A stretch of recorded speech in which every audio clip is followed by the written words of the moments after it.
శ్రీమాత్రే నమః. మనం నిన్నటి వీడియోలో లలితా సహస్రనామాల యొక్క 31 నుంచి 35 వరకు వాటి యొక్క అర్థాన్ని అయితే తెలుసుకున్నామండి. అదేవిధంగా ఈరోజు 36 నుంచి 40 వరకు వాటి శ్లోకాల యొక్క అర్థాన్ని అయితే తెలుసుకుందామండి. మరి 36వ శ్లోకం ఏంటి అంటే, మూల మంత్రాత్మిక మూలకూటత్రయ కలేవర కులామృతైక రసిక కుల సంకేత పాలిని. మూల మంత్రాత్మిక అంటే మూల మంత్రమును అనగా పంచాదశాక్షరీ మంత్రమును ఆత్మస్వరూపముగా కలిగినది అని అర్థం.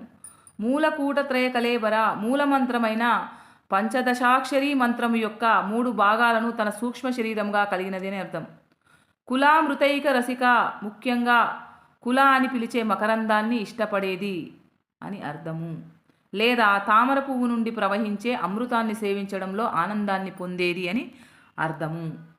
తర్వాత కుల సంకేత పాలిని అంటే యోగ మార్గం యొక్క ఆచారాల నియమావళిని పాలించేది, రక్షించేది అని అర్థము. ఇది 36వ శ్లోకం. తర్వాత 37వది. 37వ శ్లోకం ఏంటి మరి? కులాంగాన కులాంతస్థ కౌలిని కులయోగిని అకుల సమయాంతస్థ సమయాచార తత్పర. ఇది 37ది.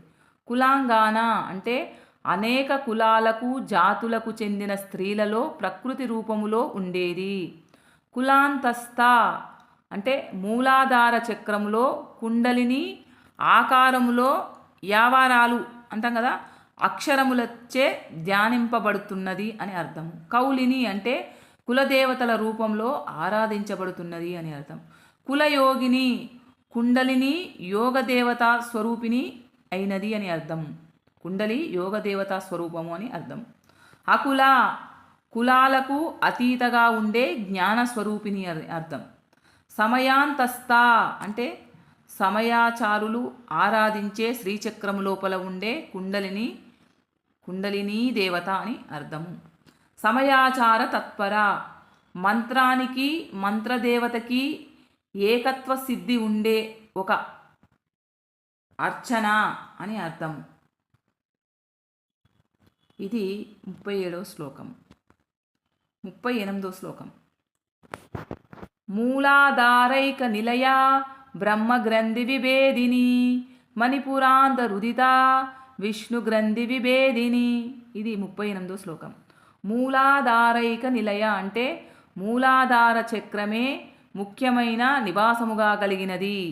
బ్రహ్మగ్రంథి విభేదిని భౌతికమైన ప్రపంచము తప్ప ఇకేమీ లేదు అనే అజ్ఞానానికి సంబంధించిన బ్రహ్మగ్రంథి అనే ముడిని విడగొట్టి బ్రహ్మగ్రంథిలోని బంధాన్ని విడదీసి, అంటే మన పుట్టుక వల్ల వచ్చే బంధాలను దాటడానికి సహాయం చేసేది అని అర్థం.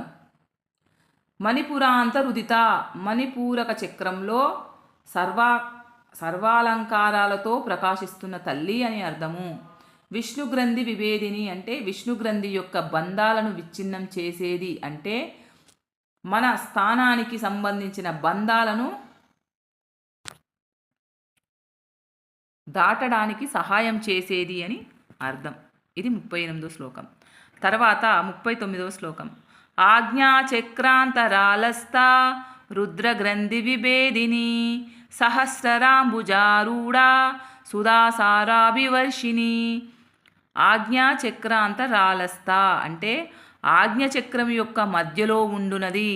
రుద్రగ్రంథి విభేదిని విశుద్ధ చక్రమునందు కల రుద్రగ్రంథిని విడగొట్టుచున్నది అని అర్థం. సహస్రరాంబుజారూఢ అంటే బ్రహ్మరంధ్రానికి కొద్ది క్రిందుగా గల 1000 రేకుల పద్మం ఉంది. ఆ 1000 రేకుల పై భాగాన్ని అధిరోహించినది, అంటే తామర పువ్వు యొక్క పై భాగంలో కూర్చున్నది అని అర్థం అన్నమాట. సుధాసారాభివర్షిణి రేకుల పై భాగాన్ని అధిరోహించినది అంటే తామర పువ్వు యొక్క పై భాగంలో ఉన్నది అని అర్థం అన్నమాట. సుధాసారాభివర్షిణి సహస్రసారం నుండి మన నాడులన్నింటిలో అమృతాన్ని ప్రవహింపజేసేది, అంటే పరమానందకరమైన అనుభవాన్ని అందించేది అని అర్థము. తర్వాత 40వ శ్లోకం. తటిల్లతా సమరుచి షట్చక్రో పరిసంస్థిత మహాశక్తి కుండలిని విసతంతుతనీయసి. తటిల్లతా సమరుచి అంటే ఏంటి? తటిల్లతా సమరుచి అంటే మెరుపు తీగతో సమానమైన కాంతి గలది. షట్చక్రోపరి సంస్థిత అంటే మూలాధారము నుండి ప్రారంభించి 6 చక్రాల పైభాగంలో ఉన్నది అని అర్థం.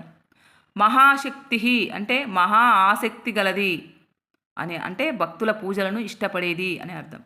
కుండలిని అంటే కుండలిని రూపములో అంటే ఏంటి, పాము వంటి ఆకారంలో బుసలు కొడుతూ మూలాధారంలో ఉన్నది అంటే కుండలిని రూపంలో ఉన్నది అని అర్థం. బిసతంతు తనీయసి అంటే తామర కాడలోని ప్రోగువలే సన్నని స్వరూపము గలది అని అర్థం అనమాట. ఓకే ఫ్రెండ్స్, ఈ వీడియో నచ్చితే ప్లీజ్ లైక్ చేయండి, ఛానల్ని సబ్స్క్రైబ్ చేసుకోండి. ఏదైనా తప్పుగా పలికి ఉంటే నన్ను క్షమించండి ఫ్రెండ్స్.